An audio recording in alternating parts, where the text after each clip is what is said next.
He even cut his hand like me. trying to. Yeah, that Vancouver acquired for the longest time. I think it was kept for 5 months later.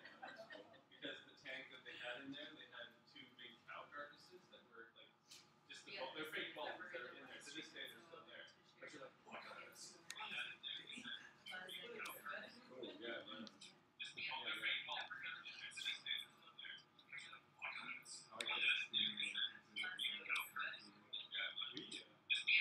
They were always being so freaked out. They're like, this is Steve Davis. And they're all like, oh, this guy's like super energetic right now. They're like going all around me. Yeah, they're like swimming up his arm. Weird. I just kept thinking of that. He was like holding his arm and he's just like in front of the kids. Abby and Lily. My favorite thing is that Ripley's those shrimp. I know, right? The shrimp that they clean off all your. Brian Dawson and Buckle too, eh? Brian Chest. So we had some more people signed up. I sent them a quick message so we don't have people just rolling in late. But I guess you already know Victoria. Someone knows who's that, yeah. But I'm going to pass the phone over to you just in case you guys do. Yeah, that's the And I'm going to try to get over here so that the live stream is picking us up. So hi, anybody that's watching this later. Watching us eating? Yeah, right. So thanks for the right line. So Josh and I met years ago when we were doing, you did a tour of the EcoNest building at Riverstone, and I got to look around and we got to meet Josh and we were talking there about stuff, and then another time, I think there was a second time that I met you, you were doing another tour of the same place, and Jamie got to meet you that time. Right. With doing a presentation. And it was all about natural building, and it was pretty exciting to meet somebody that's not too far away that knows so much about building. So we kind of connected around that, and Melissa Snowden had come to be able to do the tour of that Riverstone retreat as well. And she's a band member at Sabine and is doing a lot of work with me in the economic development department there. So we ended up talking to Josh again because they had made a good connection about maybe being able to do some training and workshops and builds in Sabine. And it's led over the years to a number of different grant applications, and then he's done the first phase of the build for Melissa that's on Bruce Road 13 in Sabine. So she's building a spa building to be able to do massage and different types of therapy there. So it'll be really neat, with the trees around and all, the wood frames and clay straw walls and, totally natural local build. And part of what we've been working on is trying to make it as affordable as possible and being able to train the most people to be able to do that kind of build. And Josh has done a lot of exploring around making building more human. Like we talked a lot about interesting things like figuring out, by the paces, what kind of size room you would want to have based on, what you're doing in that space. And the usability of it, but also the functionality so that you're making it, that it has the least amount of cost to operate. So, you're really low energy input. So say it's like a masonry stove in the middle and then it just uses little sticks to be able to warm. Like that's what they do at the Riverstone retreat, but there's lots of different ways of doing that in natural build. And finding the places around where there's local materials that you can just be able to go to the bush and be able to get. So that, or you can go on a crown land and get. So there's a lot of options. So Josh has a lot of knowledge and skill and background as a timber framer, and he also designed and taught a college course in sustainable renovations. Correct? Yeah. So he's got a lot of knowledge around from the training standpoint as well as the actual building standpoint. So I'm pretty excited that you're willing to come up and do a workshop, and that Joss and Natasha invited everyone in, and I'm really looking forward to hearing you speak. So just everybody that's in the room, we are live streaming and it'll be recorded so people can see it afterwards, but it's mainly showing the front part of the room. So if you don't want to be on it at all, you can just go back behind here, like over here. Won't be shown at all. You guys probably aren't. You can see, you can look at my computer right now, you can whether you're in it or not. I could also move it a little bit if you want to be out of this room. It cuts off basically to the left, to the right of Natasha, like to Natasha's right, and then to my dad's left. So it's like right here across. Keep in mind, if people are watching it back, they're not going to be watching you anymore. They're going to be watching Josh talking. And so the other thing that we're going to do is Josh is going to give me the slides, and we're going to post a link. We'll put it up on a Google Drive on your thing so that it'll make it public, so people will be able to see the slides later. Because on the live stream right now, the slides aren't showing very clearly. But it's more important to pick up what Josh is saying and be able to hear him. So he'll have to try to direct this way as much as he can to make it so that the sound is working. Because it's being picked up through that video camera right now. Just so everybody knows. So if he's like aiming this way, it's not that he's trying to hurt you guys, it's that he'll be trying to make the sound go this way. So does that cover everything off, I think? So welcome, Josh. I'm Thank you. glad that you're Yeah. Well, first of all, I wanted to say thank you to Natasha and Joss and Victoria for having me here, and thank you guys for coming. Victoria had mentioned that I have some knowledge in timber framing and national building, and this is true. I do have some knowledge in that, and it's part of a continuous journey that I've been on really for pretty much most of my life, in the sense that from a very young age, I spent a lot of time in a creative direction, on a creative path, and my life journey has brought me to this form of expression, which was largely as a result of becoming a father and needing to have a form of expression that could also pay some bills. So that's what sort of led me to the trades, but I gravitated towards a trade which would also extend my work as a creative person, and so as I was looking for a medium to work in, one of the first things I came upon was the craft of timber framing. Because I was able to get some work as a carpenter and had some experience under my belt with carpentry, timber framing seemed like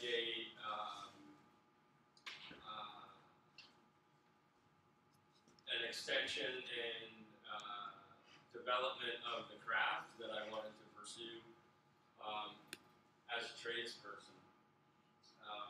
So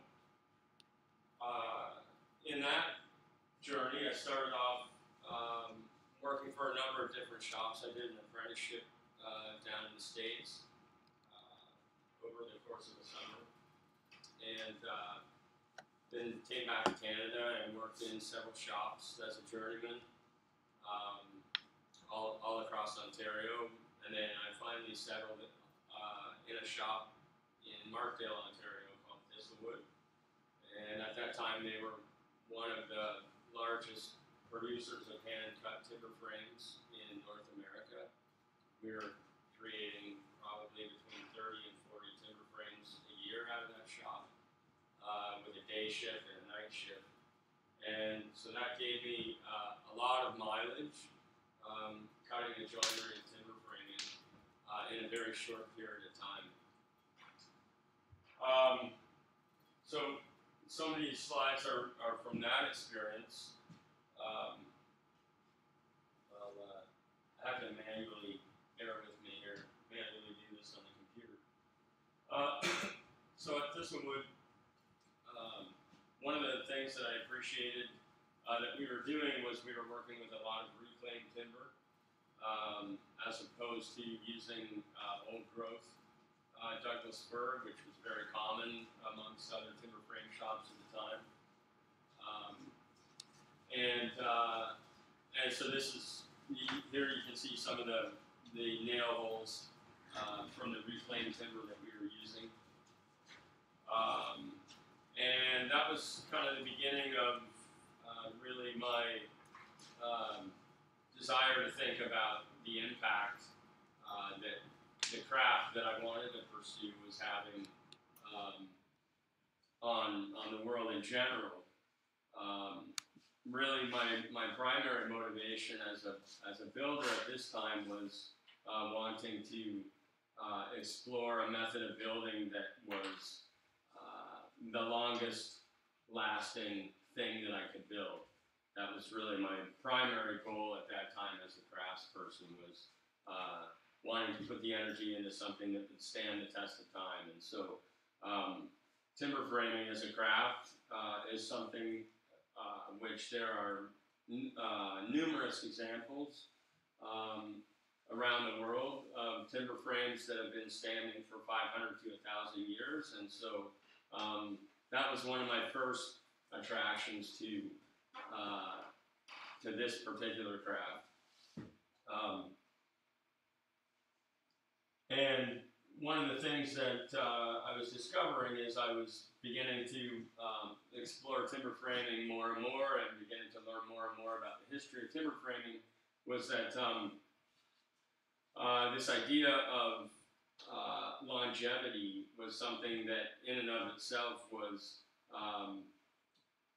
inherently ecological, if you will, in the sense that the energy input to creating these structures was something that was put in over the course of, say, a year or so of the build process, but that energy is something that then would, being prorated, if you will, over the course of 500 to 1,000 years, versus a lifespan of, say, 50 to 100 years, means that the actual energy input then expanded over the period of time which the structure would last, made it something that that reduces the overall energy input into the building. So that was kind of one of the first realizations that or understandings that I came to, if you will,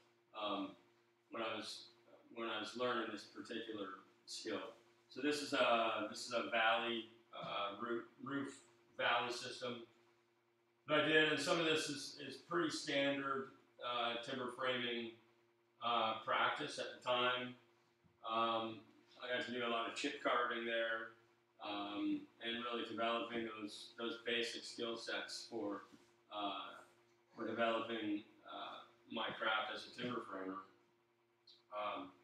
But one of the things that was constantly nagging at me was that we would spend all of this time and love and attention to developing a relationship with this material of wood, and really coming to an understanding of how this wood was going to move, and how this wood was going to season, because we work with green timbers, as well as all of the joinery techniques, all of the layout techniques, all of the cutting techniques, and then we were enclosing them in structural insulated panels, which are essentially styrofoam. It's basically like a giant coffee cup with OSB, oriented strand board, glued to the outside of the styrofoam, and drywall glued to the inside of the styrofoam, which makes for a fairly efficient installation on site. But as I came to learn, is a fairly problematic enclosure system, which is not really sympathetic to the material that we were using for the structure. Wood, this oriented strand board on the outside, And that's something I'll talk a little bit more about later as we get into some of these other natural building systems as to why that's problematic. But it's essentially like living in a Ziploc baggie, if you will. So that wasn't really sort of jiving with the direction that I was wanting to go with the enclosure systems of this craft that I had so much respect for. And so I began to look at how these buildings were enclosed historically. So in Europe, this is often what you see. This is in Germany. These are half-timbered structures. They're called half-timbered structures because the timber is exposed to both the inside and the outside. But all of the timber that you see there is part of the structural system for these buildings. But again, something that captivated me about these buildings was how old they were. Some of these buildings are 800 to 1,000 years old. And so I knew they were onto something with their methodologies in terms of how they were being constructed. This would be like so, like they're about 800 years old. You said so, like they were painting them too, the outside at that time too. Were they using paint or was it, I was wondering to seal the outside? Right. So yeah. So they came later to the painting of the timber came further on in their lifespan. But all of this would have been a lime render on an earthen system called wattle and daub, which I'll show you a photo of. That is an enclosure that goes in between all of the timbers, which is a pretty time-consuming process in terms of having to work in and around all these timbers. This is a similar type of approach, but this is in England and Wales. You see this a lot, and it's called cruck framing as a result of these curved timbers, which was something that I found appealing aesthetically, but I came to learn was really a result of the English and the Welsh being forced to use really marginal timber supplies because they wiped out their timber population much sooner than they did on the mainland, say in Germany, right? So you see a lot more of this type of construction in England and Wales. So this is still on this idea of pursuing the tradition of the craft of timber framing, and now it's pulling me towards these methods of natural building. This is a photo of the wattle and daub system that's used in between the timbers. So you can see that it's a woven wattle work, very much like a basket with very simple earthen plaster applied to it. Part of the issues with these enclosure systems was that they were very drafty because the timbers shrink and swell as they add and release moisture. So there's often air gaps next to all of these timbers, which leads to a very drafty home.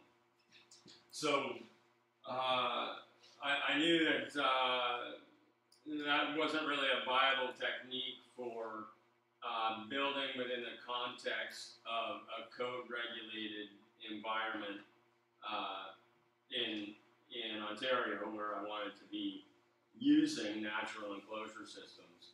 But I did find in my research that after World War II, when a lot of places in Germany had been destroyed, they were developing slightly different techniques to enclose these walls using straw and clay, and that's what brought me sort of to really wanting to research more deeply this method. And there have been, as a result of that, there have been a lot of research that was published in Germany in the post-war period.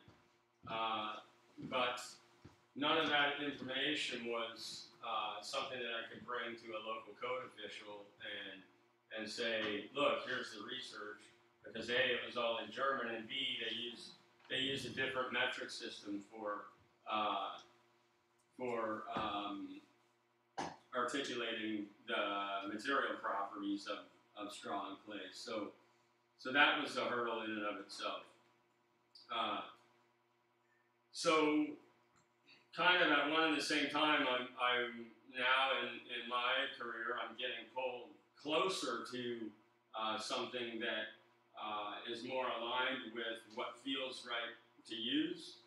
But at the same time, I'm getting pulled farther away from it in the sense that now I have this hurdle to overcome, which is having to deal with code officials and having to somehow come up with this data to support the viability of this material that I wanted to use. So in my naivete, I applied for a grant to the Canada Mortgage and Housing Corporation, which was a government body which at the time had an external research program, which was interesting to me, and as I read about it, I thought, well, maybe I could apply to this and get a grant, and I could put things like R values and vapor permeability ratings and moisture storage capability, and and I'll do fire testing, and I'll do some compression and bending testing, and this is all information that I wanted to bring to code officials. But I come from a visual arts background, and here I was applying for a research grant to do scientific research, which I had never done before in my life. And had I known how much work it was going to be, I probably would never have applied. So that's kind of one of those things that once you're in it, you're in for a penny, in for a pound. So I had to kind of produce the work, and that was a great learning curve for me. It kind of forced me down the road of learning building science, and I have to admit there is a part of me that could really sort of geek out on some of that stuff, but I felt on one hand I was getting pulled further away from just this direct connection to the materials that I was looking for. But nevertheless, still part of the path. So I started mixing up batches and experimenting with different things. This is actually hemp and a clay slurry that I'm mixing here. And I started kind of playing around with small projects and trying to come up with some material samples for this project. And around about that time, I met someone down in New Mexico who was kind of on the same path, but down in New Mexico. And he had developed this mixer, this tumbler, so I got turned on to that, which was a little bit more efficient than mixing this with just a pitchfork. And so I came home and built one, and basically this allowed me to screen the material through the screen here, and this is just like a loam, and then mixing it with the straw fibers, and then I get my clay slurry that mixes up in the tumbler, and then I have the finished product at the end of the tumbler. And this is how I was able to make several batches of samples for this research project. This is just one photo of many from the research, but this is kind of one of the more impressive ones. This is after 4 hours of exposure to these propane torches, about 1.5 inches away. This is an unplastered, obviously an unplastered surface of this, and you'll appreciate this from your background. So yeah, this is after 4 hours. There's about 1.5 inches of localized charring, which penetrated about 1.5 inches deep on these unplastered samples. So this, combined with some of the other results of my research, kept me very excited about this particular material for enclosing timber frames. So I continued the journey. While I was doing this, actually this was my, the owner of Thistlewood at the time was very supportive in this research and allowed me to kind of do this stuff on the side. I kind of had these tests going while I was at work, and then I'd go home at night after, a 10-hour shift, and I'd spend another 6 hours, setting stuff up in my bathtub, or, it was crazy. I had this tiny little apartment at the time, and I had a chop saw in the bathroom, and it was kind of crazy, but, so I was going on and on like this for a couple of years doing this research while at the same time working at Thistlewood. And then suddenly, our dollar came to parity and Thistlewood went under, and I was left to my own devices. But at this point in time, I had that research behind me, and I had a pretty decent skill set developed with timber framing. So I decided to strike out on my own, and the first project that I did was where Victoria and I met down at the Riverstone Retreat Center, and this was the CAD rendering for that timber frame there, and this is the actual timber frame here. And this is all white ash, which was sourced from the property. In fact, 80% of the material in this two-bedroom cottage was sourced directly off of this property. So you'll see back here is a lot of red pine forward growth, meaning that that red pine was planted in order to create the conditions for an understory that's currently growing, and that understory is all white ash. So that white ash will be probably 500 years of old growth by the time that this building may need to be replaced, right? So, and again, so using these curved timbers again as a result of the fact that I'm working with 3rd and 4th growth forest here, right? So that all came out of fence rows and things like that off the property, and it was all milled on site. And then all of the red pine that was cleared to create this site, we used in some of the other framing work. We milled some of it up for tongue and groove to use for the soffits, and all of the slabs from that milling process were stored and have been burned for several years in the masonry heater to heat the home. So there was no waste from that from the clearing of that site. Question on the curved timbers. How did you get that passed with the building permit? Well, so typically when I'm working on projects within the code regulated, really a crucial relationship when I'm building in a code regulated environment. And I'll kind of speak to that a little bit more when we shift gears after I kind of go through some of this stuff that I've started with. So, as you can see, and as I was just talking about with respect to the code-regulated environment,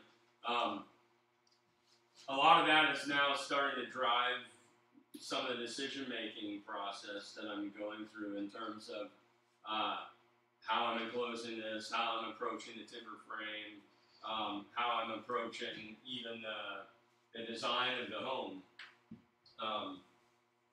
And so that's that same frame. And this is an interior partition wall of that same timber frame. using the wattle and daub, right? But the exterior, and this is a finished wall of that interior wall with a little window here at the top. You can see some of that wattle work through. The reason we left that window at the top is that that wall surrounds this masonry heater.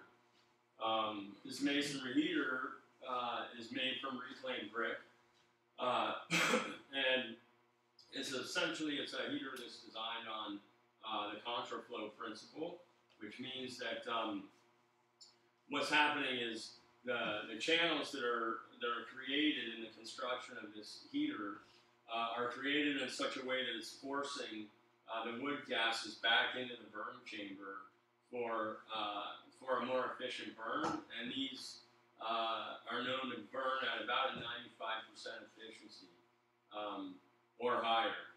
In fact, when they're burning properly, there's no smoke coming out of the chimney, because these are meant to burn maybe one, maybe two fires max a day in the coldest part of the season, and they're meant to burn very hot and very fast. So you do typically it's one fire a day for about a half an hour, 40 minutes, and then what that does is that charges all of this thermal mass around the firebox, and it's that thermal mass that stores the heat and radiates it through the rest of the day. So that wall that I showed you that had that window in it is this wall here, which with the wattle and daub is yet another layer of thermal mass, right? And that little opening above allows for some radiant to go right through that opening into the bedroom that's adjacent to that wall. But then the rest of the wall is even further storage for that heat. And this is an exterior view of the finished two-bedroom cottage. And this here is an earthen plaster wall. And you'll see the generous overhangs and splashback protection with the stone veneer. And those are two details that are also important for the longevity of that wall system. This was done about 12 years ago, and they've never had to touch this earthen plaster in terms of maintenance or repair, which is something that at the time, nobody really knew what that outcome was going to be. In fact, there were many of my colleagues in the natural building world thought I was crazy for putting an earthen plaster on the outside or an earthen render on the outside of a home. At that time, most of them were using cement-based renders, which have a lower vapor permeability rating, and they were typically applying those over a straw bale construction. But my logic at the time was that, well, I can try an earthen plaster, and if it fails, I can always go back and do a cement plaster over top. But now more and more people are using earthen plasters, realizing the benefits of the vapor permeability rating of the earthen plaster. And I'll get back to that building sites a little bit more later. This is just another timber frame, another project. Again, using more of the live edge curves. There's about 8 different species in this frame, because I like to use whatever I can get off of the property or as close to the property as I can get. This is a 40 by 40 home, which sits on a foundation of Durasol block. This is a product that's been made in Mitchell, Ontario for the last 50 years. And it's made of recycled wood chips and a lime binder with mineral wool insert. So it's like a insulated concrete form, if you will. And this is that same home now being enclosed with the straw clay. So what you'll see here is that you're not seeing that half timber, you're not seeing the timber frame there in the wall, right? And that's because now The wall has moved to the outside of the timber frame and creates a monolithic wall around the entire timber frame. So what I think intrigues me the most about that concept is that if you think about the path that conventional building has taken since World War II, where all of a sudden we're using products like fiberglass paint, and we're using plastics, and we're using Dow Chemical Tycar, and we're using adhesives and caulkings and all this stuff. That's like this fork in the road in terms of this long history of building that we've had as a species on the planet, and the materials that we've become familiar with. All of a sudden, at the beginning of the petrochemical era, there's this fork that branches off, and all of a sudden now we're building with entirely different materials that we have no historical relationship with as a species, and that's a pretty rapid digression. This represents a step that is just simply taking the insulative material from in between the timbers and putting it on the outside of the timbers, which is a small step, right? It's a slight gesture in that process of learning. But as I'm building these places, they're getting bigger and bigger. Like I said, this is 40 by 40. This is a workshop that I hosted to sort of teach people the process of straw. The places that I was building were getting larger and larger, and there are several things that sort of drive that, and one of those things is that typically when you start the process of having a conversation with someone about building a home, they already have this idea in their head of what that is. Maybe it's 3 bedrooms, 1.5 bathrooms. Like they're kind of starting from this as a starting place, right? And what a lot of people don't realize is that that idea of a home is actually driven by the banking industry, because they're in the business of selling mortgages, and if they're going to sell you a mortgage, right? It's in their interest to make sure that it's for a substantial amount of money that takes so long for you to pay back that they're making a hefty degree of interest on that. And B, they are now driving the boat in terms of what is appropriate for you to live in the sense that they are dictating that you will build a 3-bedroom, 1.5 bath home, because that's what the market dictates is the most popular configuration. And so that way we know that if you default on your mortgage, we'll be able to turn around and sell the house. So, you know, so now suddenly these, we're being sort of conditioned to, our first conception of what a home should be, we're being sort of conditioned to imagine something that's in the best interest of someone other than ourselves, right? So, maybe you're a single person, and maybe you're not going to have a family, right? Or maybe you're an elder and your family's already left. Why would you need to build a 3-bedroom, 1.5 bath home?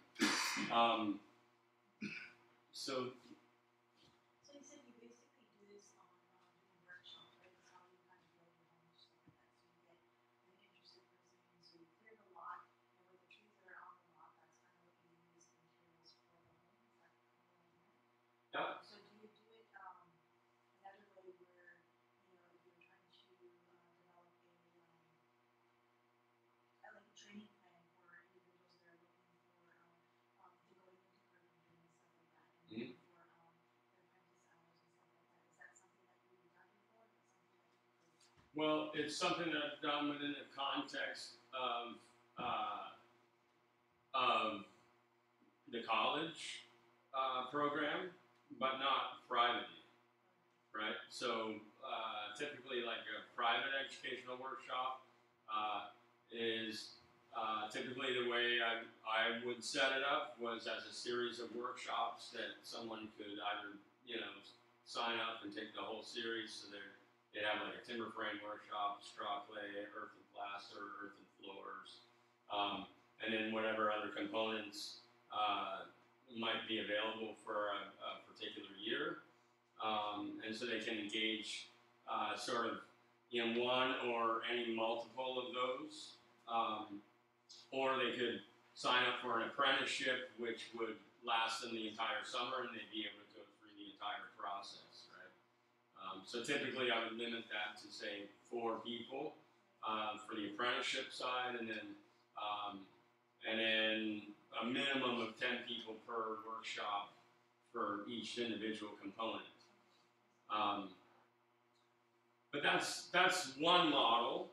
And that's based on the scale of these homes. And then that's something that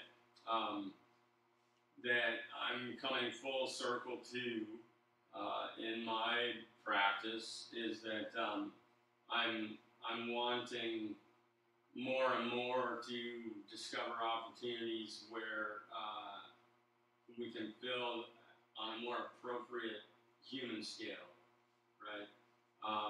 Not that every single one of those examples is necessarily inappropriate for the particular project, but I've definitely seen many examples where people, for instance, they would like to, like within the context of the code-regulated environment, of which there's a matrix of zoning, planning, building codes, and money lending, right?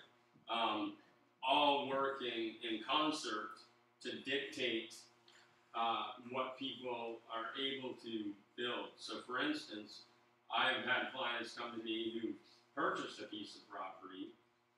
They were an elderly couple. They only needed a 1-bedroom, 800 square feet would have been great for them, right? But the zoning wouldn't allow them to build something of that size because the tax revenue for a particular municipality is based on the square footage of the building that's being built. So they have minimum square footage regulations in many municipalities, right? So there's kind of all these interests that come together that then start to drive the boat to where it's not always easy to respond appropriately to a particular scale, right? This is one project that was a very small scale project, and this was an apprentice scenario. So often what I would do is with the apprentices that I would have with me for the entire summer, they would kind of, as their sort of final project, they would have a project that I would lead them through, but essentially hand over to them, right? And so this is one of those where we did sort of traditional pole rafters. This is all hand-hewn timber. This is another one here where we did this garden gate. So I was teaching these scribing methods. And I like this photo here because it kind of illustrates how low-tech this can be. It's, we're not in a fancy shop and we don't have fancy tools. This is all hand-hewn with axes, right? It's all taken right from this property right here. So like when you're milling your wood, you just use axes to get it all nice and square. In this particular case, yeah, but often I'll use bandsaw mills as well, or even large circular sawmills, right? Depending on the scale of the project. Again, speaking to scale, scale is such an important factor in terms of how we begin to approach a project. in terms of tooling, and that's excellent that you brought that up, because if I've got to build a 40 by 40 place and I've got 100 pieces of timber in it, in a contemporary context, it's not that practical to hand hew everything with an axe, right? And so you see, prior to easy access to these technologies like a bandsaw mill and gasoline right down the road to fuel the mill, right? The scale of homes was much smaller because it was dictated by the tools that we had access to, right? And so you see how all of this stuff just starts to exponentially build on each other to where all of a sudden everything's kind of way out of hand and way beyond our ability to kind of put the genie back in the bottle, so to speak, right? And so that's what's, again, this is why I'm gravitating more and more towards these smaller scale projects. So in a code-centric environment, if you're working on, are you more or less looking for the clientele that is, I'm going to use the word legacy-driven, like somewhere where like a homestead type or a long-term investment in ownership, or is it more like, what's your ideal clientele? Yeah. Well, and again, you're speaking to another sort of driving factor in terms of the technology of building, because when you said homestead-driven or legacy sort of clientele, because as I've come to understand the history of the technology of building, you really see pretty much, and I was gonna kind of say this bit for a little longer, but You can, don't worry about it. but you brought it up, and it's a great point, because what you see is that like if I were to ask most people to draw a home, or to draw say if I was asking most people to draw a person, okay, and given a median level of artistic ability, say their person would look like this. Person. Done, right? So if I was to ask someone to draw a house, right? Their house would look like this, right? Typically.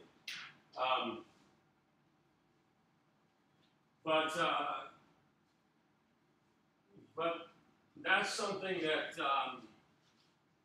if I was to ask someone to draw shelter, I might not get that result.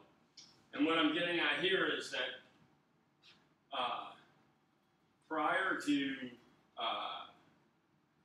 things like animal husbandry and proto-capitalism, as we were hunter-gatherers, our primary shelter was right here, right? This was shelter, and so the structures that we built to inhabit didn't need to be as permanent, as resilient, as long-lasting. And so this is starting to speak to your point in terms of,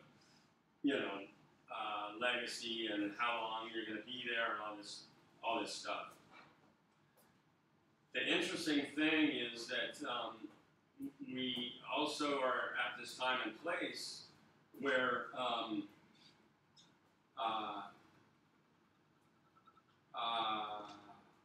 things are much more precarious than they have been in recent history, in the sense that people are constantly moving. Jobs are here, jobs are there, now they're over there, and now we're starting to see, environmental movements and migrations of people. people, and all these things. And so all of a sudden now, this idea of permanence, is kind of questioned as well. So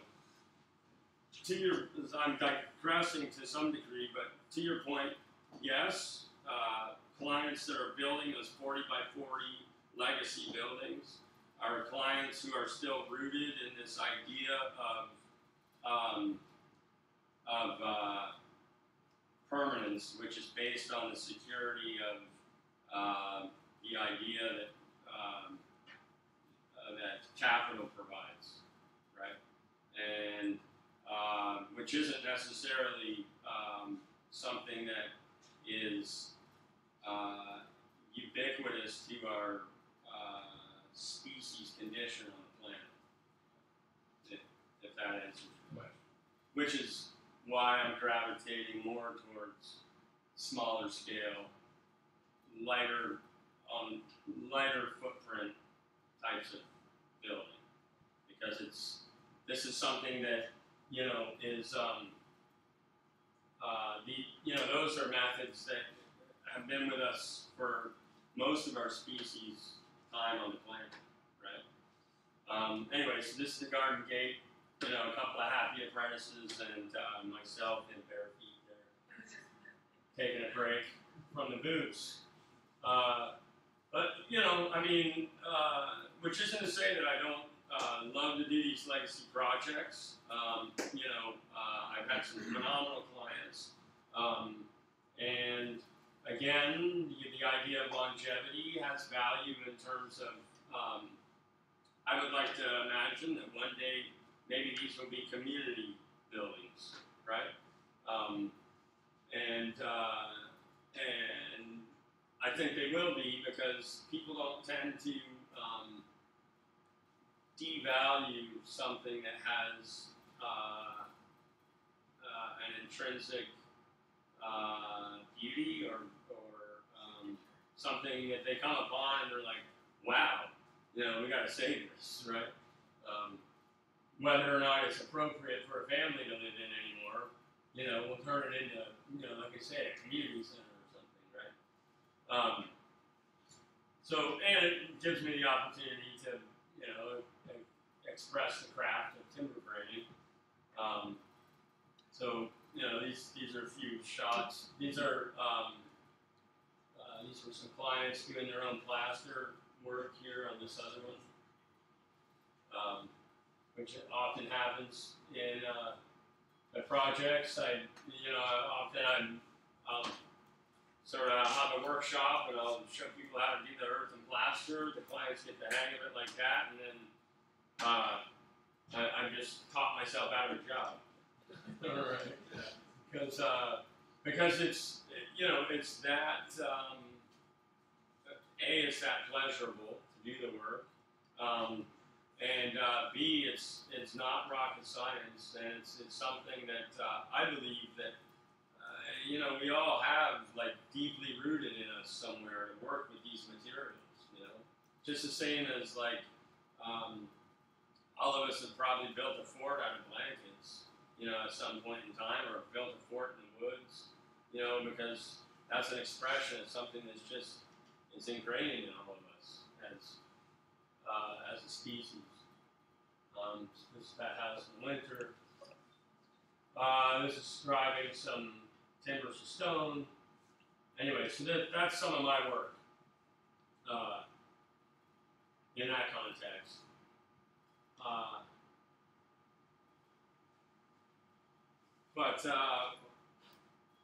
As I said, I'm gravitating more and more towards these smaller scale projects for a number of different reasons. One of which that I find very appealing is that, as I said, with the example of building forts of blankets, or this ability to suddenly be able to engage with the material and utilize it on an essentially professional level, is this idea that all of us have this somewhere encoded within us as a being on the planet. And when I started to kind of, I guess, I'm always questioning what I do because I'm always trying to find better ways to do what I'm doing, or more appropriate ways to do what I'm doing, more respectful ways to do what I'm doing. And so I went further back in history, and when you start to look at natural building around the world, you start to realize that, we're not that different from other species on the planet that utilize natural materials to build their homes, right? And that intrinsic understanding of these materials has allowed our species not to just survive, but to culturally thrive in some of the most inhospitable places on the planet, right? So this is an example. This is a Berber tent. I'm sorry, this is a really bad slide. This is a Berber tent in the Sahara Desert, right? Made of alpaca wool and black, and which absorbs the heat and keeps the interior cool. This is another obvious example of using local natural materials to live appropriately in some of the most inhospitable places on the planet. And again, not just to survive, but to culturally thrive, right? This is a more local example, right? And then as you start to go around the planet, right, you start to understand and you start to see that, the similarities here are that the uses of these materials, right, are they're small scale, they're lightweight, they don't require a lot of material processing. This is in China, right? And you start to see that, actually the technologies are all very similar, right? Anywhere around the planet, right? This is also in China. These are earthen blocks, traditional earthen blocks. This is in Benin, earthen, like a cob structure.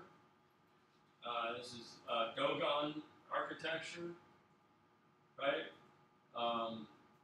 More Dogon architecture. This is Japan, right? Again, same earthen plasters, straw and clay, thatched roof. This is Indonesia, right? With the technology, obviously you can tell that they're often inundated with water, so they're up off the ground. But apart from that, very similar, thatching. They don't require the same degrees of insulation. This is in Scotland, right? This is a Norse construction, right? Same thing, straw, clay, timber, something to shed the water off the roof. Pretty essential ingredients, right? Everywhere you go. It's a Wendat longhouse. This is a Norse longhouse, right? So, so the way that we group together and socialize is similar, across the globe, right? So, so one of the most intriguing things to me about these technologies that are smaller scale and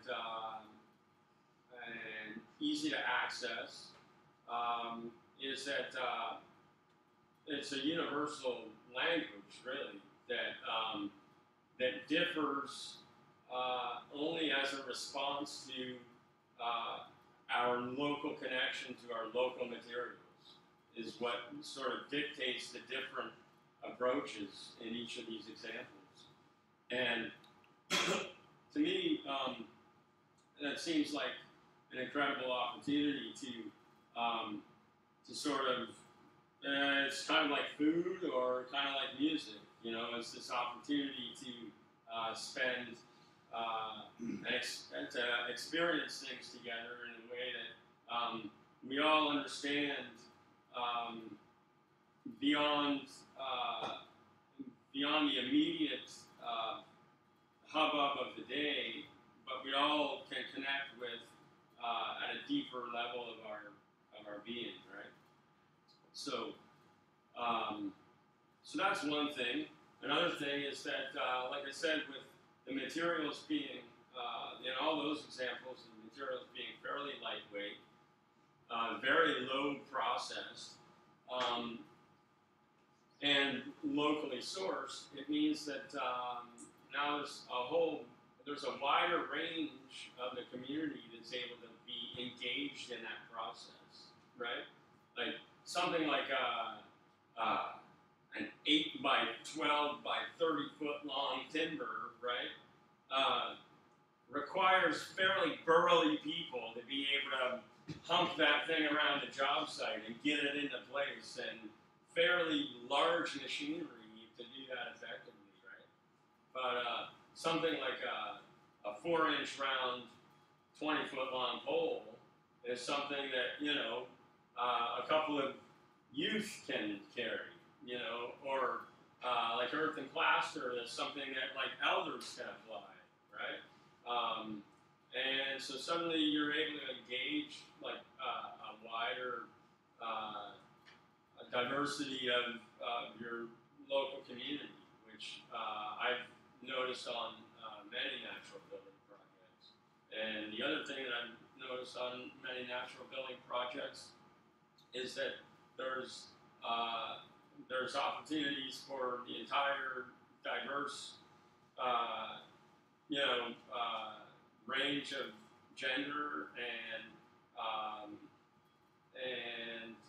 abilities, whether cognitive abilities or physical abilities, which is something that you never see on a conventional building site, right? Conventional building site is a pretty uniform group of people, and so that's something that I've always appreciated about natural building projects in general, and the smaller scale projects even more so.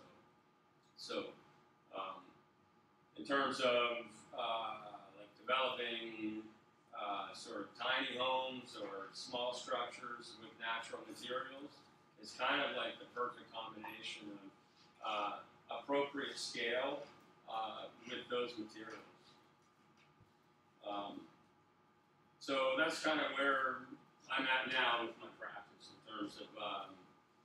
terms of natural building, and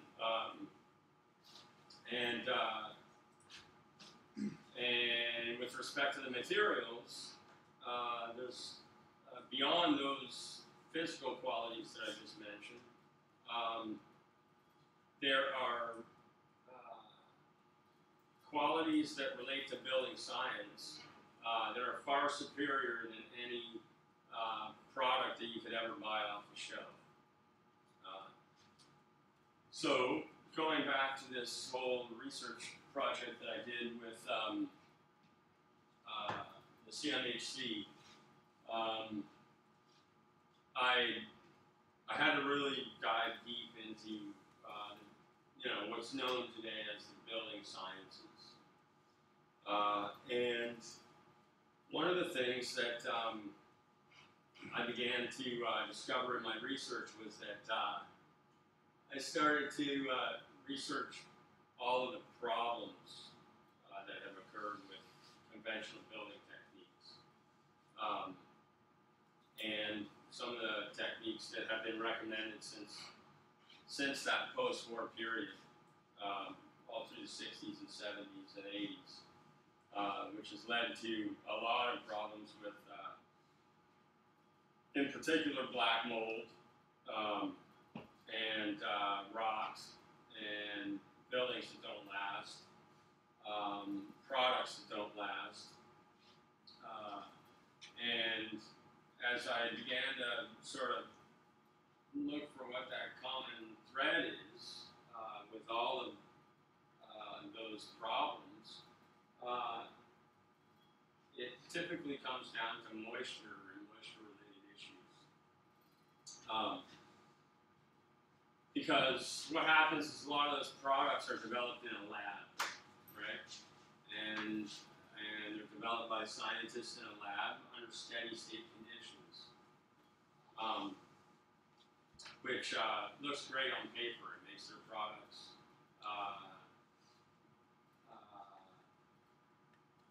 it makes them quantifiable and marketable, basically, right? But the problem with that is that we don't live in a steady state environment, right? We live in a very dynamic environment. As I'm sure you guys experience being here on the peninsula, it's like very dynamic, I'm sure, right? Like a lot of wind, a lot of moisture, right? And so one of the chief problems was the recommendation of vapor barriers, right? Which is that plastic membrane on the inside of the wall. And what was happening is a lot of condensation on the backside of these vapor barriers, leading to a lot of mold and mildew and rot issues within a wall assembly. And that's because the plastic doesn't allow that wall to dry. This is a slide, this is the last slide that I'll show, that kind of expresses that dynamic movement of moisture. And this is kind of, it's a bit of a technical slide, but it's not actually that that hard to follow, in the sense that basically what this boils down to is moisture is always seeking equilibrium, right? Just like water is always looking to find level, it's also looking to find equilibrium within the atmosphere, right? So we imagine ourselves as being a land-based animal, unlike, say, like fish who live in the water, but we actually live in the water too. It's just in a vapor state, and it's constant and ever present. So the problem with technologies that don't recognize that fact is that they suffer from the hubris of science, which is to say that great in a lab, but when you deploy it in a dynamic environment with people who, may or may not care how it's installed, you create a situation where you are going to be on the losing end of one of the greatest forces of nature that you could ever try to contend with, right? Which is to say that sometimes I'll have it in my slideshow, I'll have a slide of the Grand Canyon, and I will say, okay, so if we're dealing with water and we need to mitigate the effects of the movement of moisture in water, to try to take an approach that imagines that it's going to hold back the force of nature that carved the Grand Canyon is probably going to be a losing proposition. So better to use materials and assemblies that understand that this moisture needs to move through it, right? Natural materials happen to do that all on their own. Materials like wood and straw and earth and clay, all these materials have an ability to store moisture in the same way that masonry heater stores the heat that's outside of the firebox. So they can take on a whole lot of moisture for quite a period of time, as long as they are able to then release that moisture. right? So if you enclose that material with a plastic or something that prevents the releasing of that moisture, then you're gonna create a scenario where that material is gonna rot or fall apart or develop mold, right? So these systems we refer to as airtight and vapor open because they allow for that constant flow of moisture, right? Which reduces surface relative humidity, which is the cause of mold and mildew. It balances indoor relative humidity, which is one of the leading causes of sickness when interior relative humidity is so low that it dries out your mucous membranes, which is your primary defense mechanism for influenza and viruses, right? So it regulates the interior relative humidity, it regulates surface relative humidity, and it creates a condition where that constant wetting and drying process is regulated to the degree that none of those materials will ever rot as long as they're able to dry. So you have a long-lasting system, right? So that's one of the primary benefits to the proper use of natural materials is this natural ability to do what now building science is trying to figure out how to develop proprietary materials that perform in that same way. So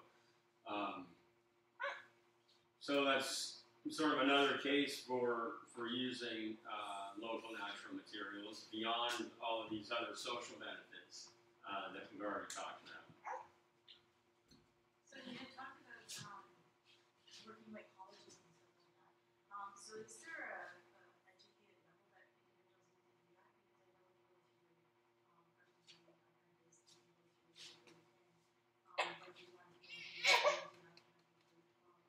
Right. and stuff like that. So is it the same kind of concept? Maybe that you're going to be working with individuals under that process and you want to see education? No, not at all. And this is where maybe I'll just I can sort of, if I close this, will this turn off? I don't know. Anyway, I'll just leave it on. But maybe I'll just take a few minutes to talk about so what all of this can mean in terms of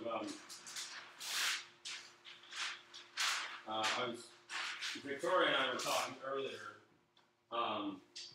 about one of the first things that we look at when we're designing a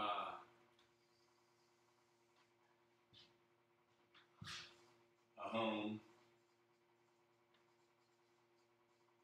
is opportunities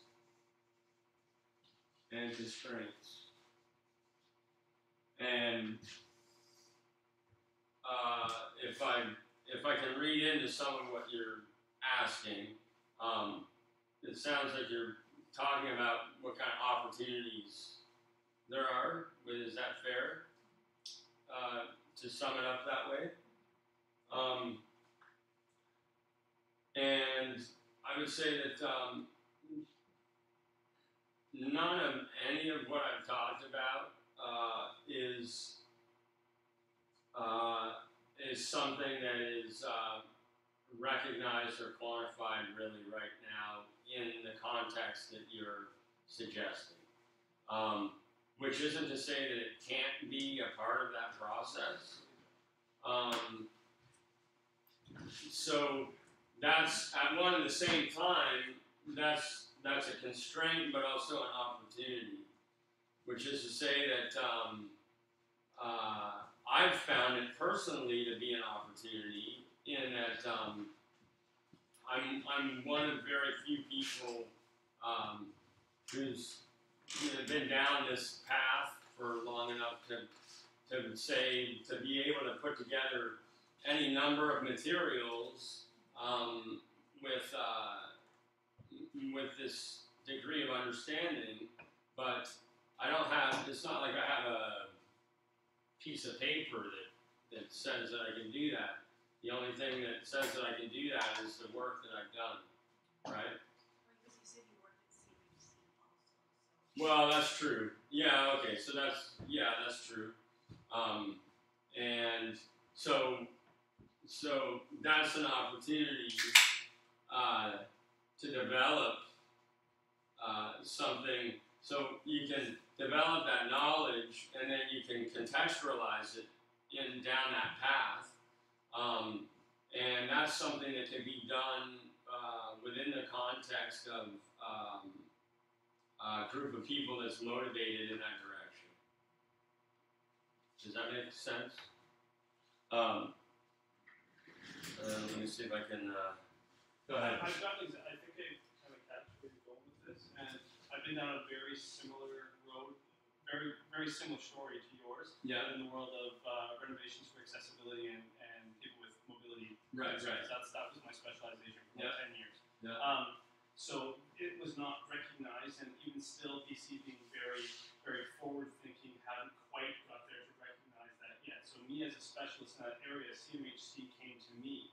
Right. The governing bodies for different jurisdictions regarding code were coming to me and saying, how the heck can we work this in to meet your needs as well as meet our needs? So as a result, if I took students on, or I took apprentices on, I happen to have a piece of paper that says I'm a carpenter. I don't call myself a carpenter, but if I was a red seal carpenter, I am able to sign off on hours and stuff that you're looking for. But the way around it that I came, because we took it as a mentorship program, and I think this is kind of where you're saying by opportunities and constraints. Please correct me if I'm wrong. This is my understanding. I was able to take, okay, as a company, I employed a certain number of red seal carpenters, which I did. We were able to, as a company or an organization, bring on students and mentor them, and we were able to give hours towards that accreditation based on the skills that they were able to use. You try and tell me that your framing and stuff like that doesn't. I mean, in the big picture, it definitely relates to a lot of construction. Oh, absolutely. But it's not necessarily a checkbox on their college form that says you meet that standard. So if you're able to come up with the opportunity to say this, and this would all apply, and then have your red seal or have your carpenter sign off and say that was definitely counted towards your hours. You do foundation work. That's part of the red seal carpentry aspect. You can get the accreditation. So with those individuals then that are interested in that, what level of education would they need to have to go through that process? From my experience, from what I know, I'm just using my example. I went to school through 3 separate segments, and after each segment, I had to do 3,000 hours of work as an apprentice underneath a certified carpenter or a red seal carpenter. So if you go do that, I think Georgian has it, their carpentry program, they finish the first 3-6 months or whatever it is, then they have to put in 3,000 hours. So that's maybe with so these hours, you can work it so that these hours could. You can always make it work. To what extent is what's I think in question here, because it's a specialization, right? Yeah, but then I would maybe even take that a degree further, and I would say, okay, I would maybe think about what are the advantages of not doing that, in the sense that what would be the advantages of creating a local knowledge. So let me just back up for a second to say that one of my motivations for doing that research through the CMHC was that it made that research publicly available, right? Therefore, non-proprietary. Unlike, say, something like Dow Chemical creating Tyvek as a product, which they had proprietary ownership of and patents on, and so on and so forth. Now, there's an economic value for them having those patents and that proprietary material, obviously, and they've cornered the market on it. That's great. But there's an opportunity in terms of, even though I can freely share the experience and knowledge that I've gained, right? Without I can freely share that without any feeling of a threat to my livelihood, because I've got that experience, right? And so that's on a personal level. So if you expand that out on a community level, right? Developing a local body of knowledge specific to a region, right? For instance, around natural building, could create that same type of dynamic on a community level, in the sense that that community could develop a shared body of knowledge within the community that that has become something that is intrinsic to that community's relationship to the materials that are available to that community. And therefore, that can be shared freely, while at the same time, that knowledge base is entirely dependent on that specific relationship. You know what I mean? So it's kind of a different. No, I find it all very interesting, and the fact that that there is a shortage within our community of housing, and being less invasive to the environment, and looking at materials that are being used and stuff like that. But also, I sit on two different boards. One is ALPC, so Aboriginal Workforce Development Circle, and Huronia, Huronia Area Aboriginal Management Board. And so our whole thing is trades and apprenticeship and how to help and assist, right? So I'm just trying to see how the two can kind of marriage each other. Right. Because I see potential there. I Yep. see something there. I'm just trying to figure out in my head, how does that all going to work? Or even if there's individuals in the community that say, hey, this is what I want to do. Can Huronia help me in some kind of way? And so I'm still trying to figure out, what those boundaries are and how we be able to assist them. So Mm-hmm. my brain's always thinking. Yeah. Well, I would say that just like there's that sort of that dichotomy between the code related work that I do, which is obviously developed along the lines of a skill level, which could very easily dovetail into that whole nexus of Red Seal carpentry apprenticeships, and building sciences, and even design stuff. But there's always that overlap with something that can be scaled appropriately. And talking about this opportunities column, that's not necessarily an opportunity that exists in the code-regulated environment, in the sense that, like I said, oftentimes in that environment we're constrained from scaling appropriately. And so there's definitely opportunities for all of that to coexist, I would think. Just trying to think outside the box of this and how to make that say it. Right. I can't believe myself. I'm sitting here, my mind's blown, because this exact same. Literally is just the exact same thing that I had the opportunity to be a part of previously, in just a different field. This exact same conversation. And it's just wild to hear that. Like with respect to the accessibility thing. Yeah, exactly. Right. So the only thing, and like I said, bigger conversation. But I mean, at what point do you decide that you want to go big? And I think this is kind of where you're going from, in opposed to, you're not necessarily trying to meet code standards. You're looking to change code.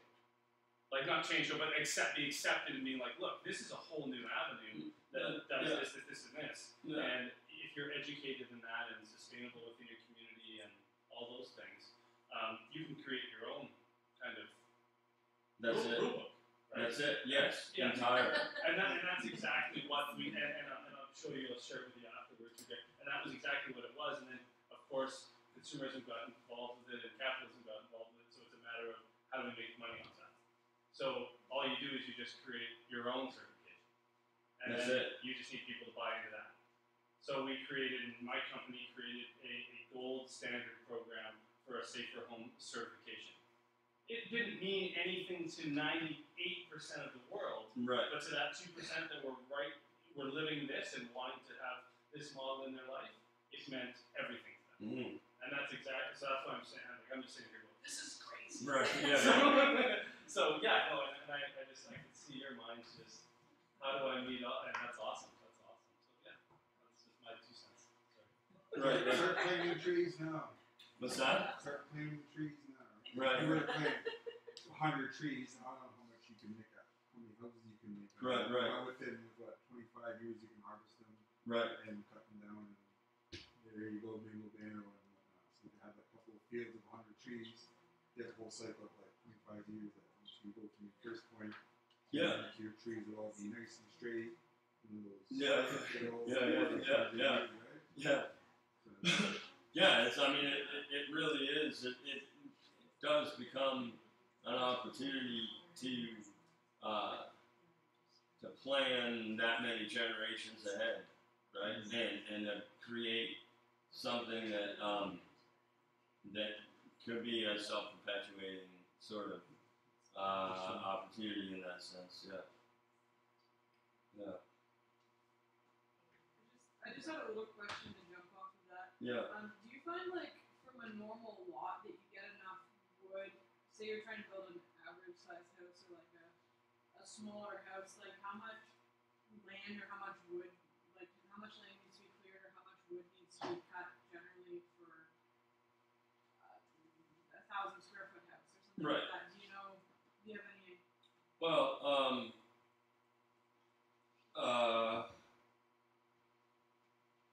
you could almost say none, in the sense that, so again, it's about, it's about responding to appropriately to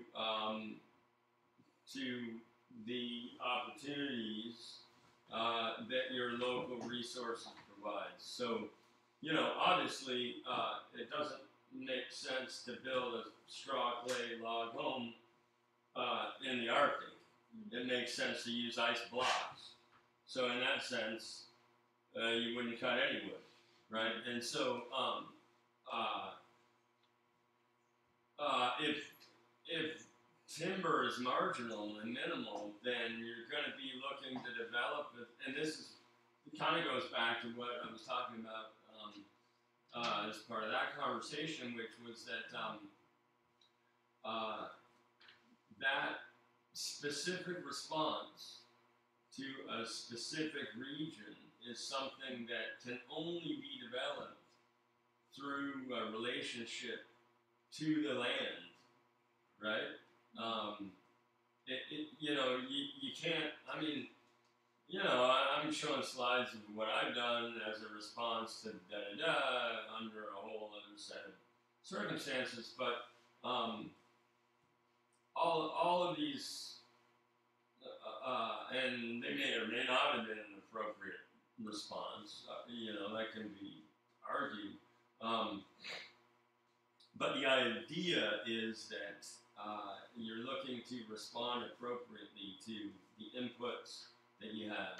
So that's going to be everything from budget to materials to, personal whims. Some people like the idea of living in a hobbit hole in the ground, I don't find that personally appealing myself, so I might not make that choice. But it might be very appropriate for someone who does, right? And so, so all of that kind of comes into play, and all of that is something that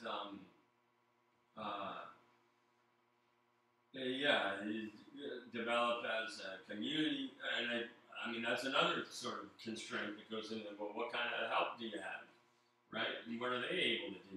And what's their body of knowledge, right? So maybe you're gonna simplify your approach based on the amount of who you've got that can help, right?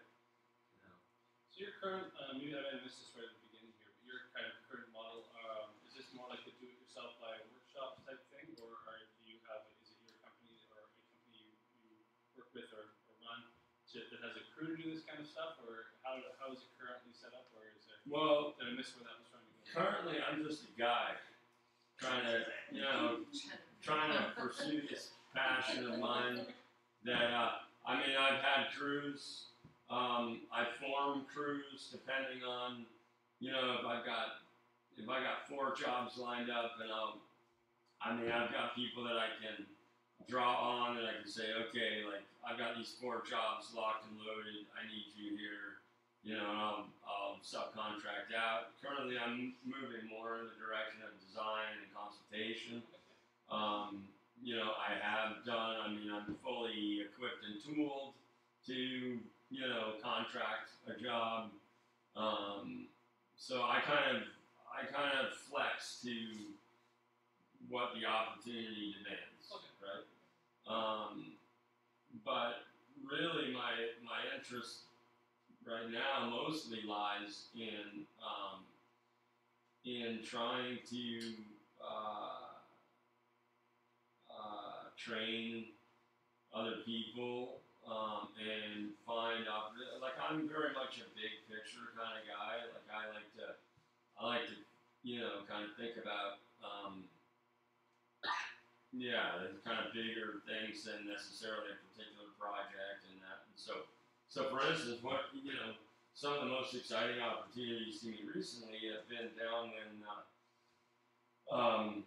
down at Saukee First Nations is working on a project for Melissa, and we did an Earth Bag Foundation for her build, which was something that was an opportunity that would not be afforded in the context of a code-regulated building environment. But I have an engineer that I work with who's very familiar with Earth Bags, and so we were able to work together to develop her thing. And there was a couple guys from that community who joined us for a couple days. Within a couple days, they learned how to do it. Then there was an elder who needed an Earth Bag Foundation for a home that he had been gifted, and those guys were able to head that up, right? And that to me is, immediate success.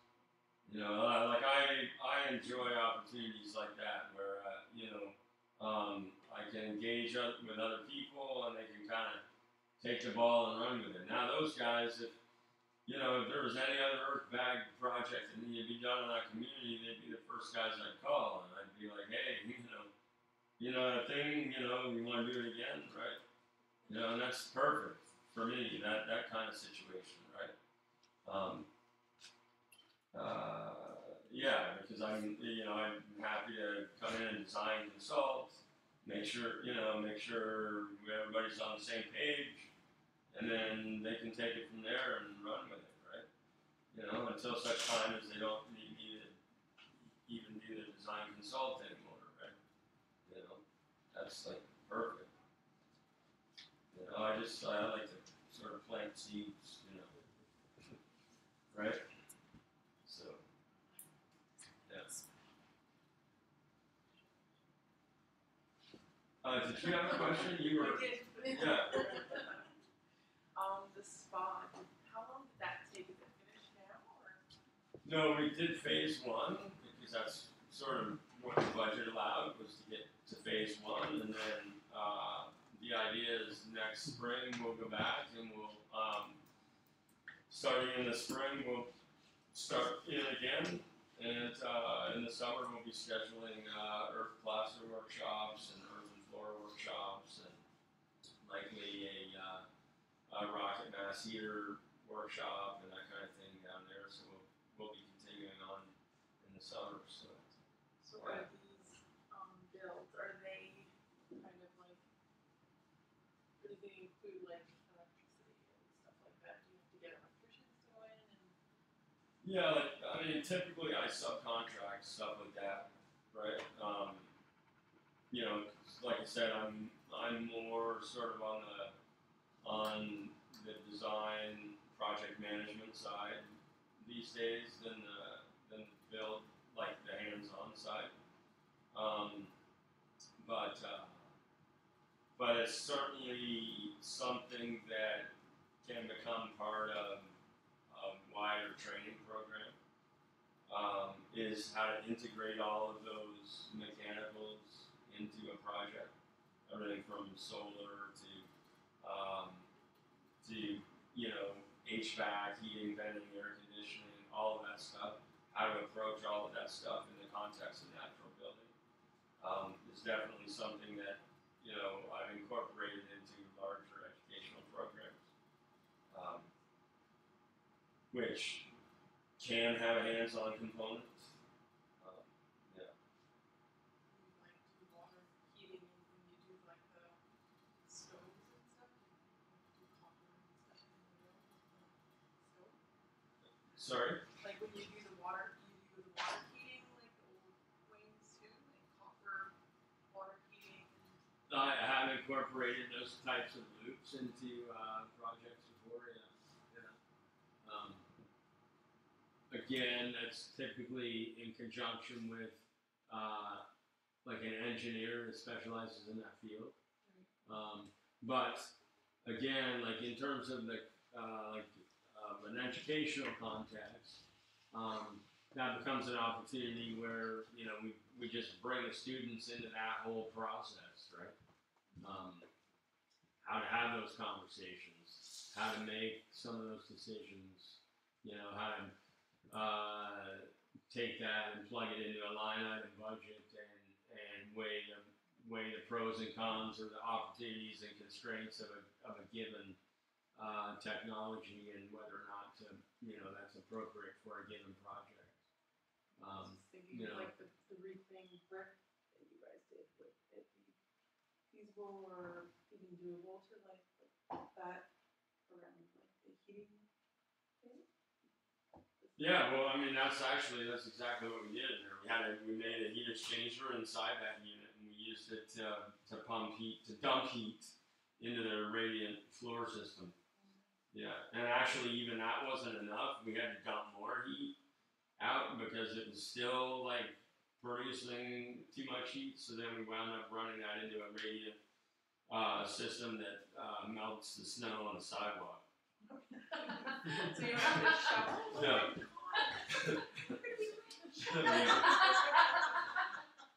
So yeah, but yeah. So for instance, when we were doing our program at Sir Sanford Fleming, the way we would run that program is that we would have a build project, and we would divide the students up into teams, and we would say, okay, you guys will be the HVAC team, you guys will be the structural team, you guys will be the electric, you know, solar, you know, team, and then we sort of break the students up into teams like that, and they each then sort of steward that component of the project through the entire build.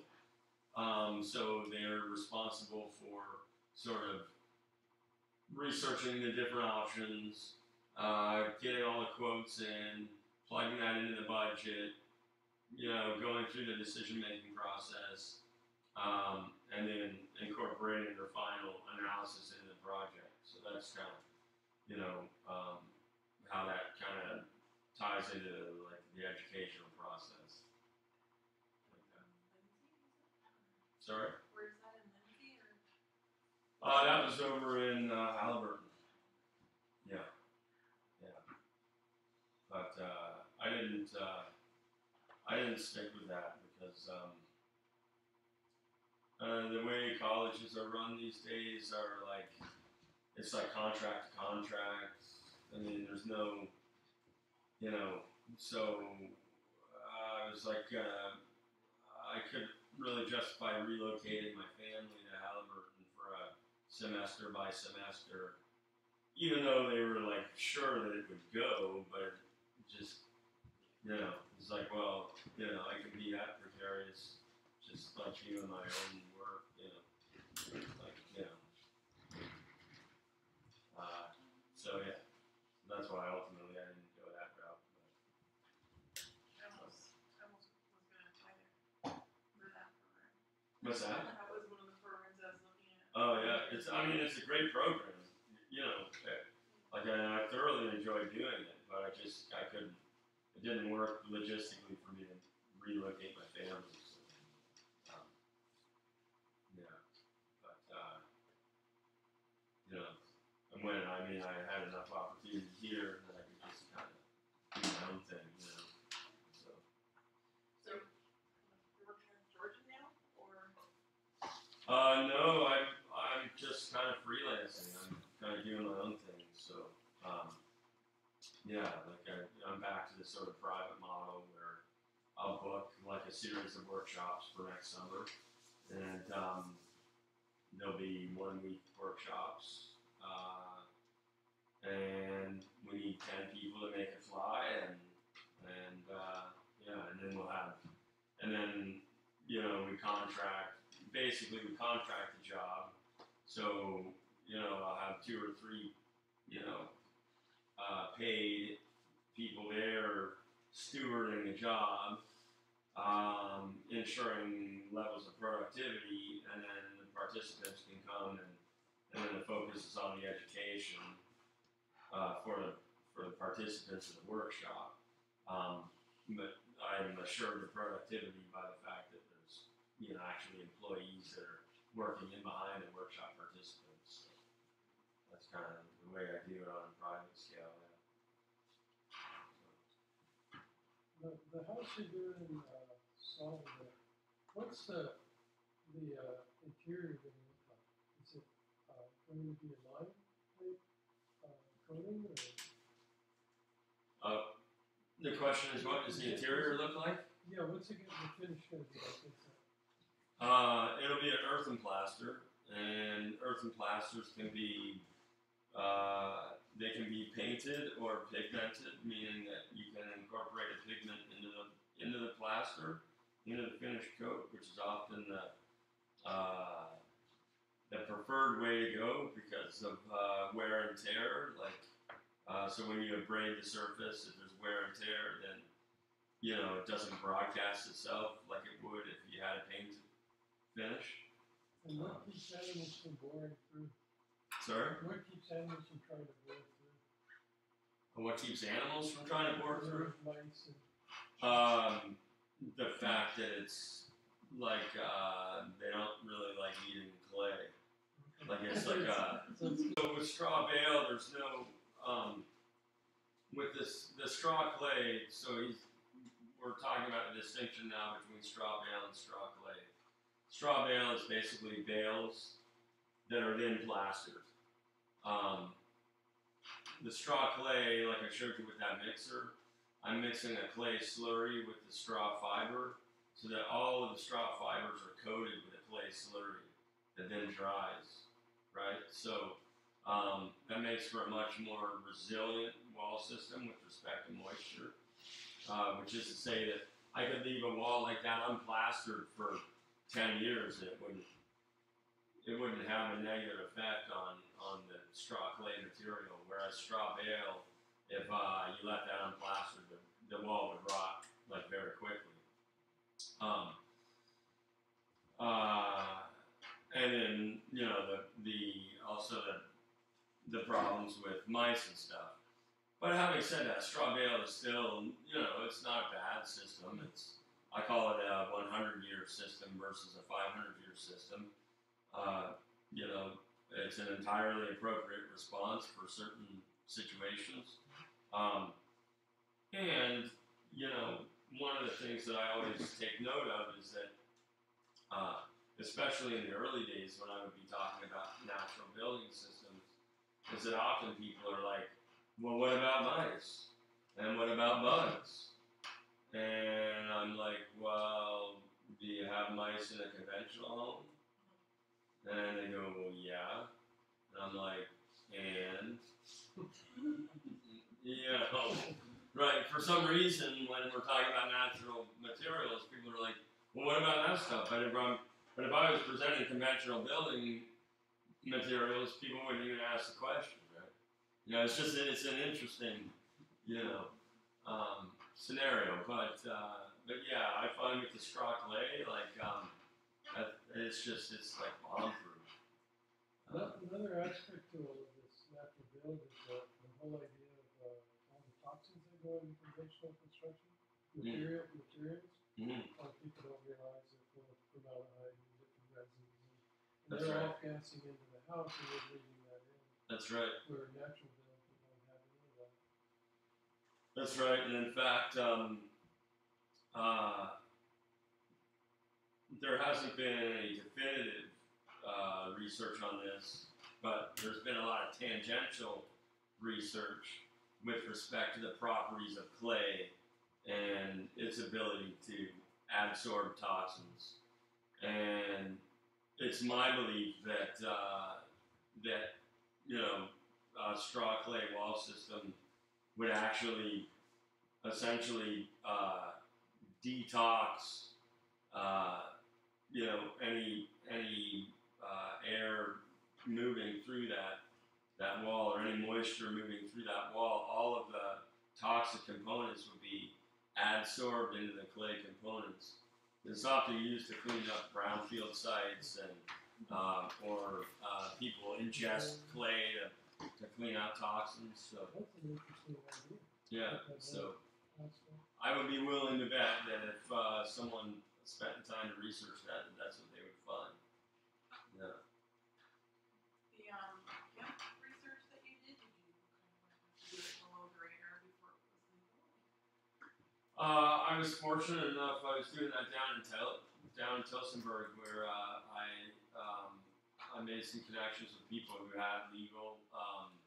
They were making the hemp bedding material out of some test plots, and it's a phenomenal material. I mean, you know, if that was being grown everywhere, I'd be using that 100%. You know? Right, and that actually brings up another point, is that, like, I'm talking about straw and clay, but really you can use any cellulosic fiber. It can be cattails, or it can be Jerusalem artichoke, or hemp, or phragmite, or any kind of wood chips. And maybe, I don't know if I said that, I might be repeating myself, but any sort of cellulosic fiber that's free organic material is viable for that particular approach. So, Can you technically have multiple sources within the same build, or is that something that you probably would want to do? multiple Like, just say, for instance, you had a limited number of a certain straw material. bit. Yeah, so there, and then you that first project there, the Riverstone Retreat Center, we had straw clay up to the gables, and then in the gable ends we did all wood chips in a lath cage. So, you know, Andrew was talking to me about maybe using some pallets, for instance, for building a carport. And that would be the perfect opportunity to fill those pallets with like a wood chip clay combination, right? Or even straw clay combination. You know, into that lath cage like that. Yeah. So, yeah, it's just so versatile, and I mean, it's you know, it's up to the imagination, and like I said, appropriate response to the local conditions. Yeah, yeah. So yeah, like I say, if you don't have straw, then yeah, wood chips, you know, anything. Yeah. So are you operate out of right now, like where Well, my home is in Durham, so I'm pretty much like, in the region. Like I said, working on this project with Melissa will keep me in this neck of the woods for next year at least. And, we've been talking about several other projects up this way, so, I'll probably be up in this region for the foreseeable future, yeah. I was talking with Melissa yesterday too about the possibility of partnering with somebody on some grant applications and working together. She was really excited about that, especially with her new baby. She's ready to start trying to work on projects again. Right, yeah. But it would be we did write one grant that was for the Sustainable Forestry Initiative to try to do something as a pilot project and do the planning for it, which we haven't heard back on yet. There's another grant that we're working on, the Indigenous Forestry Initiative that we can apply to and do as a partnership or whatever, and maybe again try to do some more of the planning side, because there's Josh needs to come up and look at the local materials that are around and have people and have the conversations, and we need to collectively have community conversations about what people would want, and make sure that everyone's good at it. Where you get your clay.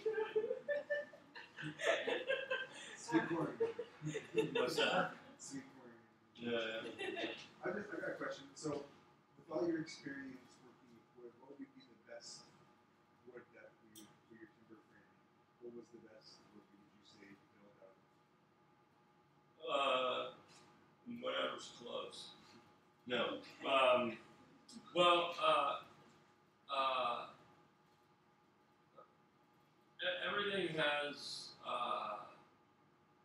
Everything has something to contribute, right? Which is what's great about being able to engage a wider community in the building process, because you learn that everybody who comes to participate has something to bring to the table, right? So wood is very much like that as well. I love white ash because it's very strong in deflection. It's very much like white oak in that sense. And it has a beautiful color and a beautiful grain, right? A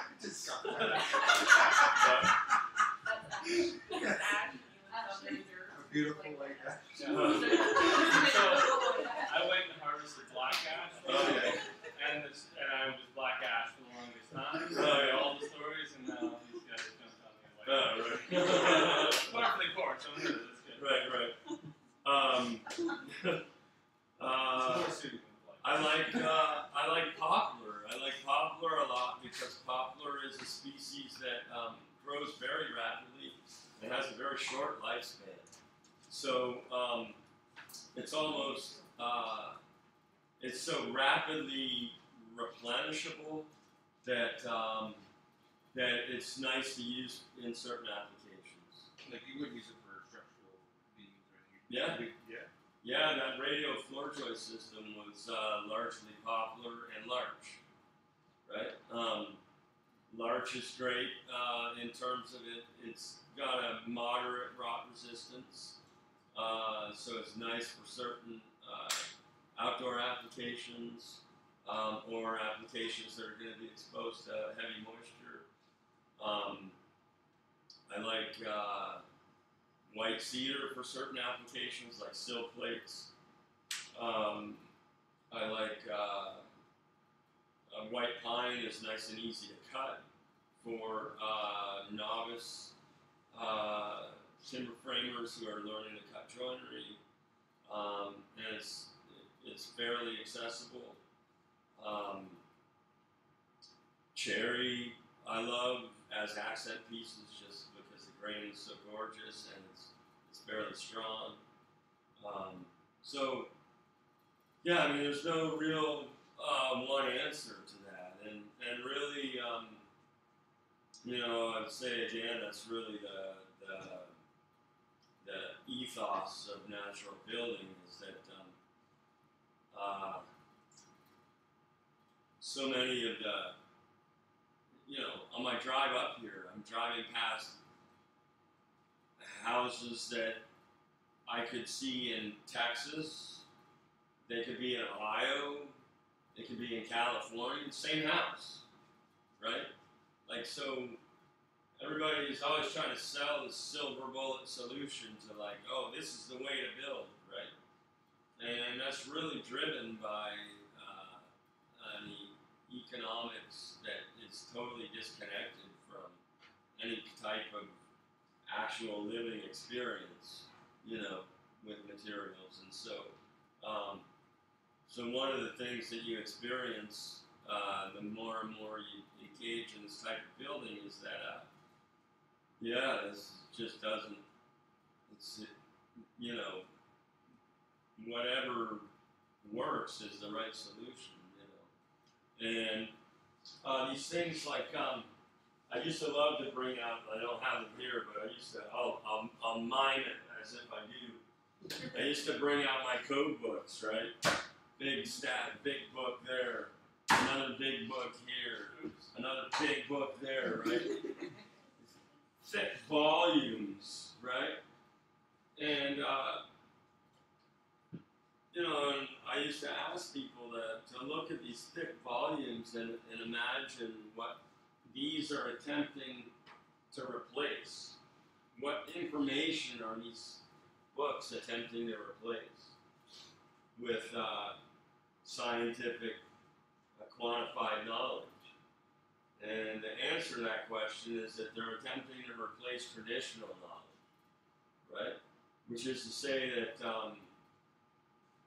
at one point in time, we knew what the right solution to building where we were was, because, remember great uncle so-and-so? Well, he tried using that, and his shit fell down in about 15 years, but, old Uncle Joe over there built with that from over there, and his thing's still standing, so I guess we'll use that from over there, right? You know what I mean? Like, that's the knowledge that all those codes are trying to, replace, right?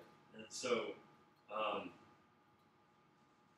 the only way to kind of reconnect with that is to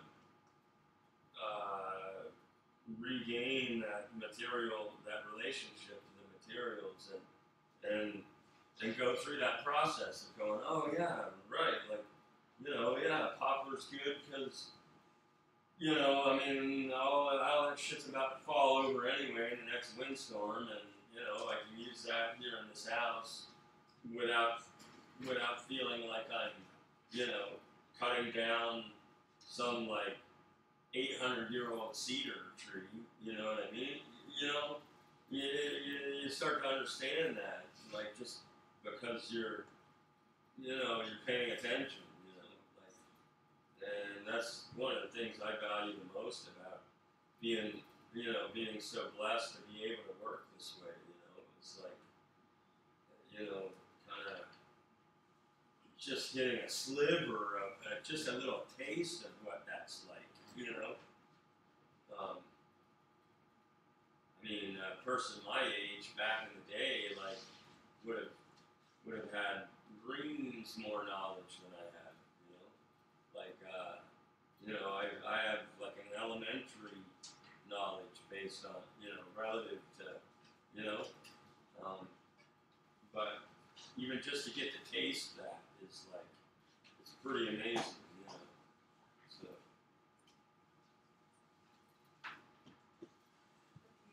You use a lot of like using Whalewit in the builds, like is it one of the? I haven't, but I thought about using it for the waddle, Great. because it's so supple, Yeah. but And it doesn't burn that great,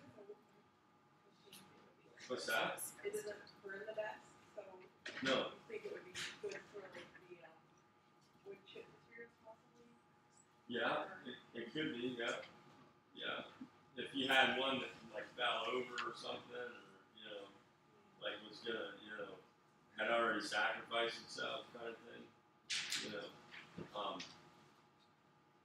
but yeah, otherwise like the wood chips, like you know, typically, you know, you get them from, you know, like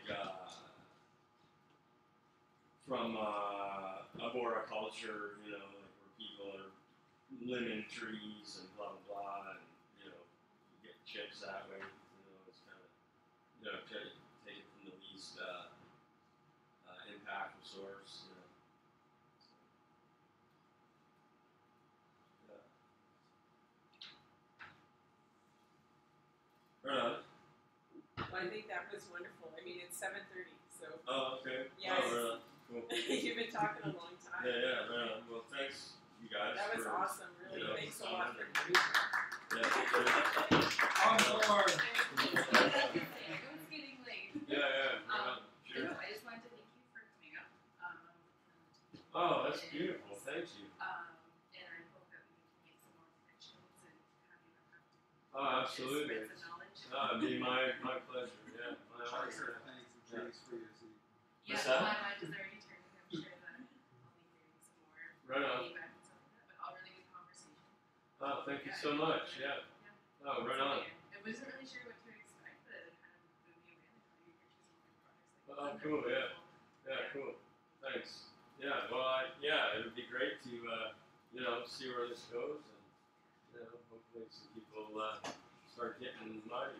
Yeah. Yeah. Well, it's funny, we always have that conversation at council now that the whole legalization of pot.